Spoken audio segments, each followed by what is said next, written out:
Audio Jungle. భూ వివాదాలు లేని గ్రామాలుగా తీర్చిదిద్దడమే కూటమి ప్రభుత్వ లక్ష్యం. ఏపీ అసెంబ్లీ చీఫ్ విప్ జీవి ఆంజనేయులు. రాష్ట్ర వ్యాప్తంగా గ్రామాన 33 రోజుల పాటు రెవెన్యూ సదస్సులు జరుగుతున్నాయి. ఈ రెవెన్యూ సదస్సుల్ని వేదికగా తీసుకొని రైతాంగం భూ వివాదాలు ఏమున్నా సరే వాటిని పరిష్కరించుకోవాల్సిందిగా రైతులందరికీ కూడా పిలిపిస్తున్నాం. ప్రభుత్వం మీకు అండగా ఉంటుంది.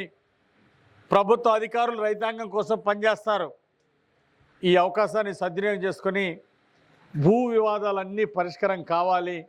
భూ వివాదాలు లేనటువంటి గ్రామాలుగా, భూ వివాదాలు లేని రాష్ట్రంగా మన రాష్ట్రాన్ని ముందుకు తీసుకెళ్లాలని రైతు సోదరులందరికీ కూడా పిలిపిస్తున్నాం. ఈరోజు ముఖ్యమంత్రి చంద్రబాబు నాయుడు గారు ఈ సదస్సులు, రెవెన్యూ సదస్సులు ఏర్పాటు చేసినందుకు చంద్రబాబు నాయుడు గారికి, ముఖ్యమంత్రి గారికి ప్రత్యేక ధన్యవాదాలు తెలియజేస్తున్నా. అధికారులందరూ కూడా రైతులకి కొండంత అండగా ఉండి వారి యొక్క రెవెన్యూ సమస్యల్ని